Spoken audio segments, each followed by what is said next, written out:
What do you do if you bought a house, let's say maybe between 2015 and 2021, and you got a really good interest rate, especially towards the end of that time range?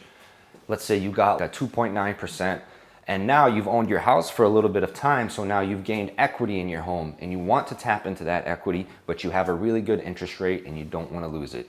What do you do then? Well, here's the thing. Typically, when you try to access equity in your home, there's a couple ways you can do that. The first way is through something called a cash out refinance, which basically means you get a new mortgage on the home and you get also a new rate on that home, which would typically be today's rate, probably around 6.5% or so. And now you have a new mortgage and now you have new payments on that, but you have that equity from the home that was building up in it. You just have a higher payment every month because now your new mortgage is covering your existing one and the equity that you took out and the new rate, is what I mean. So now you're paying a whole lot more money. The other way that you can do this is through something called a home equity line of credit, or a HELOC for short. And basically what that is, you're taking a second position loan on the house, meaning you're not refinancing your existing mortgage, you're just taking out another loan, but you're putting up your house as collateral.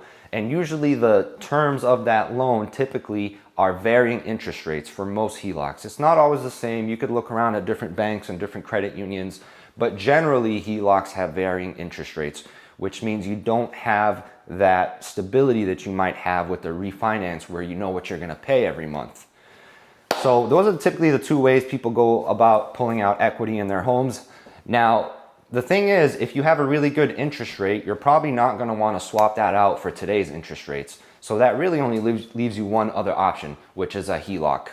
And in that position, if you're going to take a HELOC out on your loan, like I said, your house is going to be collateral. You might have varying interest rates. So if I was you, I wouldn't take out that loan for just anything. I wouldn't take it out and blow it on a boat or a Ferrari or something that's cost you a boatload of money and you're not going to be able to pay it back.